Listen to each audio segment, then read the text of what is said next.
turmush o'rtog'ingizni daromadi ko'tarilganda, misol uchun kam daromad oladigan standart holatda aytaman, 10 million turmush o'rtog'ingiz daromad topadigan bo'lsa, kimdadir 5 million, kimdadir 20 million yoki 3 ming dollar tashkil qilishi mumkin. O'zingiz qo'yib olasiz hisoblab. 2 baravarga oshirib ko'ring. Mana hozirgi topayotgan daromadini 2 baravarga oshdi turmush o'rtog'ingiz. Yaxshi daromad topyapti. Shunda sizni yozib chiqasiz, qanaqa qo'rquvlaringiz bor. Turmush o'rtog'ingizni daromadi ko'tarilganda sizda nima qo'rquvlar bor turmush o'rtog'ingizni daromadi ko'tarilib ketishida. Misol tasavvur qiling, hozir turmush o'rtog'ingiz daromadi ko'tarildi. Yaxshi daromad topyapti. Hayotingizda nimalar sodir bo'lishi mumkin? Endi men sizga yana ham tushunarli bo'lishi uchun bu coaching holatidagi formulani sirri ochib beraman sizga. Yana ham soddaroq, yana ham tushunarliroq bo'lishi uchun aytaman. Eng birinchi qo'rquv bu turmush o'rtog'imni daromadi ko'tarilib ketsa, boshqa ayollarni topib olishi mumkin. Ikkinchi ayol topib olishi mumkin. Pulini, daromadini unga berishi mumkin. Bu birinchi qo'rquv. Bu deyarli bizani ayollarimizda eng asosiy bor narsa. Men nechta ayol bilan ishlagan bo'lsam, erini daromadini ko'tarilishi bo'yicha eng asosiy birinchi ildiz hammada shunaqa chiqadi. Ayrim bir xillarda farq qilishi mumkin. Ikkinchisi, sizni turmush o'rtog'ingizni daromadi ko'tarilishidagi ikkinchi qo'rquvingiz bu turmush o'rtog'ingiz daromadi ko'tarilganda sizni mensimay qo'yishi. Sizni nazar pisand qilmay qo'yishi. Mana shu qo'rquv ham ichingizda borki, turmush o'rtog'ingiz daromadi ko'tarila olmay turibdi. Siz o'ylaysizki, turmush o'rtog'im daromadi ko'tarilib ketsa, menga boshqacha munosabat qiladi, meni erkinligimni cheklaydi, menga ko'p buyruqlar beradi, ko'p talab qiladi. Mana shuni evaziga hozirgi daromadi yaxshiroq degan holatda, ongsiz holatda, o'zingiz tushunmagan holatda ushlab turibsiz. Buni o'zingiz ham bilmaysiz. Men buni bugun efirda ayollarni ayblash uchun aytib chiqmayapman. Buni e'tiborga olasiz degan umiddaman. Bu shunchaki sizning muammolaringizni hal qilib beradigan ikkita formula xolos. Chunki menga juda ham ko'p lichkalarga savol kelib tushadi, juda ham ko'p savol berishadi. Qanday hal qilsam bo'ladi? Muammolarni bittada hal qilib bo'lmaydi azizlar. Bu chunki necha yil yig'ilgan muammolarda. Endi turmush o'rtog'ingizni daromadi ko'tarildi. Siz tasavvur qildingiz, hozir daromadlari ko'tarilganligini va shu holatda siz shu yashamda yashayotganingizni tasavvur qildingiz va siz uchinchi qo'rquvingiz bo'lishi mumkin. Bu sizni turmush o'rtog'ingiz daromadi ko'tarilgan vaqtida yaqinlarini ko'p pul so'rashligi yoki turmush o'rtog'ingiz yaqinlariga, do'stlariga juda ko'p pul berishi. Mana shu qo'rquv ham ayollarimizda bor. Menga shunaqa bitta coachda ishlaganimizda, yoshi katta ayol bilan ishlaganimizda aytganlarki, mani turmush o'rtog'imni daromadi ko'tarilgan vaqtida doim qarindosh urug'iga sochgan. Bizga o'sha berishi o'sha holatda bo'lgan, lekin boshqa jigarlariga, yaqinlariga sochgan. Shuning uchun men turmush o'rtog'imni daromadi ko'p bo'lishini xohlamaganman deb ochiqchasiga o'zi tan olgan. Lekin shuni tushunishingiz kerakki, turmush o'rtoq har doim puli ko'payganda ayoliga juda ham pul bergisi keladi. Faqat ayol kishini o'zida olish istagi u qadar kam bo'ladi va o'sha erkak kishini aytadigan o'sha minnatlarini xohlamaydi ayol kishi. Shuni evaziga bermay qo'ygan yaxshi degan holatda davom etadi, hayot kechiradi. Bilib oldingiz, turmush o'rtog'ingizni daromadi ko'payganda uni yaqin atrofidagi insonlari bu pulidan foydalanishi sizni qo'rquvingiz. Tushundingiz? Ikkita formulani yechdik. Birinchisi bu foydalaringiz, mana shu jarayonda, va ikkinchisi qo'rquvlaringiz. Men hozir sizga ikkita uchtadan oddiy hammada bo'lishi mumkin bo'lgan eng asosiy ildizlarni ochib berdim, aziz ayollar. Bundan boshqalarini ochib bera olmayman. Chunki siz o'zingiz topishingiz, topib o'zingizdagi jihatlarni yozishingiz kerak. Har bir muammoni millionlab ildizi bor. Millionlab ildizi bor. Bular yozib chiqilganda, yozib tahlil qilingandagina yechiladi.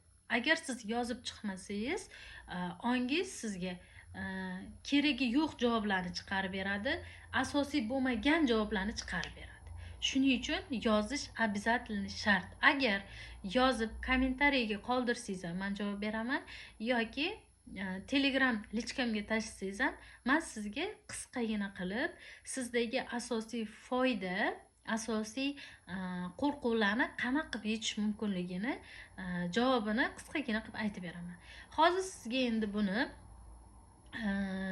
javobini aytaman. Misol uchun sizda shunaqa savol tug'ilishi mumkin. Xo'sh, bizga hozirni aytdingiz, turmush o'rtog'imiz daromadi ko'tarilishini biz xohlaymiz, foydasini bildik, bizga ko'tarilmasligini va ko'tarilishidagi qo'rquvlarni ham bildik. Endi bizga aytingchi, biz qanaqa qilib mana shu foyda va qo'rquvlarimizni yechishimiz mumkin? Endi buni men sizga yechishni o'rgataman. Birinchi foydangiz, misol, turmush o'rtog'ingiz daromadi ko'tarilmasligidagi foydangiz bu hamma joyda o'zingizni nomingizni, o'zingizni yaxshiligingizni isbotlash, yaxshi kelin, yaxshi ayol, sabrli ayol, toqatli ayol. Mana shuni to'g'risiga yozib chiqasizki, turmush o'rtog'im daromadi ko'tarilganda ham, yaxshi daromad topganda ham, zo'r oilani ta'minlab qo'yib, yaqinlariga ham ulasha olganda ham meni nomim ikkinchi darajada jaranglashiga roziman. Turmush o'rtog'imning nomlari birinchida bo'lishiga, hamma joyda jaranglashiga, hamma tan olishiga, zo'rligini aytishiga va hamma menga ham senga oson yashash, sen baxtli ayolsan, senga rosa havasim keladi, senga ering hamma sharoitlarni qilib bergan, menda esa unaqa sharoitlar yo'q degan gaplarni eshitishga tayyor bo'lasiz va tayyorligingizni yozasiz. Buni ongingizda ham tayyor holatga keltirasiz va yozasiz. Mana shu holatda har bir savolni yechasiz. Ikkinchisi, misol, sizda foydangiz bor, turmush o'rtog'ingiz daromadi kamligida siz turmush o'rtog'ingiz bilan janjallashganda kamchiliklarni aytib olishingiz uchun, bitta kamchilik asos sizga bu. Endi siz aytishingiz mumkinki, turmush o'rtog'imning daromadlari ko'tarilsin, roziman va biza janjallashganimizda men turmush o'rtog'imga kamchiliklarni yuziga solishim shart emas. Ya'ni shu narsani bilishingiz kerakki, aziz ayollar, inson hech qachon uni kamchiliklari yuziga aytilinib, minnat qilinganda yoki o'zingizni maqtab u insonni kamchiliklarini yuziga pesh qilib aytganingizda inson hech qachon o'zgarmaydi. Hech qachon. Aqlli ayollar bunaqa formuladan foydalanadi. Lekin siz dono ayol bo'lganingizda siz rozi bo'lasiz. Turmush o'rtog'ingiz bilan imkon bo'lsa janjal qilmaslikka, janjal bo'lganda esa turmush o'rtog'ingiz sizga qanaqa ta'na dashnomlar aytganda ham, ishlatgan pulini minnat qilganda ham, topayotganini aytib, ro'zg'ori qilib qo'yib, gapirganda ham, senga oson, senga mazada, topganimni yeb yotasan-da deganda ham siz ko'nib, rozi bo'lib, ha shunaqa begim, yaxshi ham siz borsiz. Men o'z rostini mazza qilib sizni davringizda xursand bo'lib yashayapman deyishga rozi bo'lgan paytingizda turmush o'rtog'ingiz daromadi ko'tariladi ayollar. Menga turmush o'rtog'im oldinlari juda ko'p aytardi. Sen uyda yotasan, bolalarga qaraysan, unaqa ko'p ish qilmaysan, meni ishim og'ir, men charchab kelaman, uyquga to'ymayman, senga mazza, senga yaxshi, senga oson deb juda ko'p aytardilar. O'sha vaqtlarda men yuragimga og'ir tegardi bu gaplar. Chunki uyda ishi hech qachon tugamaydi va qancha ish qilsangiz ham ko'rinmaydi-da.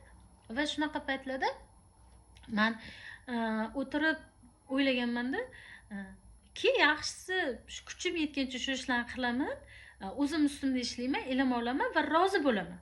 Nima kamchiligim bo'lsa, qaysi ishlarga ulgurmasam, turmush o'rtog'im qanaqa gaplar aytsa ham rozi bo'laman.